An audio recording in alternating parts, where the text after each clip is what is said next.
La police zimbabwéenne a procédé à l'arrestation de plus de 40 000 personnes qui ont violé les mesures de confinement. La plupart de ces personnes ont été arrêtées et sanctionnées pour avoir enfreint la règle de non-déplacement à plus de 5 km de leur domicile.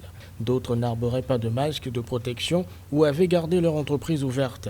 Rappelons que le pays est en confinement depuis le 30 mars et que les statistiques officielles du 27 mai font état de 56 cas testés positifs au Covid-19 et 25 guérisons.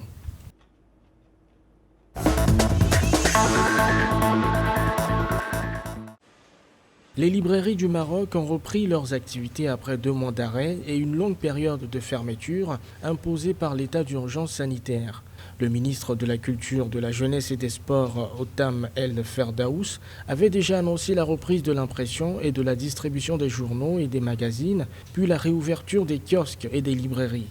Les spécialistes du livre sont particulièrement soulagés de pouvoir reprendre leurs activités, déjà fragilisées par le manque de lecteurs et le piratage. À cause de la crise sanitaire liée à la pandémie de coronavirus, le Maroc s'était vu obligé de déclarer l'état d'urgence sanitaire le 20 mars et jusqu'au 10 juin prochain.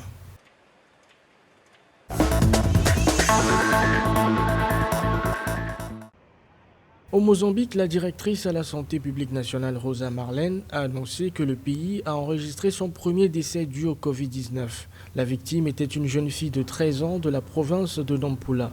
Elle avait été admise à l'hôpital de la province lorsque les autorités de santé ont détecté des symptômes de toux et de fièvre et décidé de la soumettre à un dépistage du Covid-19. Environ 15 autres personnes ont été diagnostiquées positives au Covid-19, ce qui porte à 209 le nombre total de personnes infectées par la maladie et 71 guérisons dans le pays.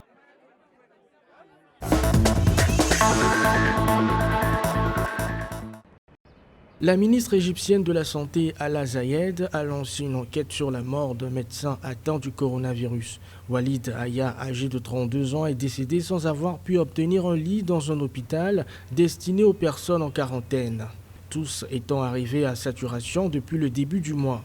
Le principal syndicat de médecins en Égypte a publié un communiqué accusant le ministère de la Santé de négligence et le tenant responsable des nombreux cas de Covid-19 au sein du personnel soignant. Notons que 350 médecins ont été testés positifs au Covid-19 et 19 en sont décédés depuis le début de la pandémie dans le pays.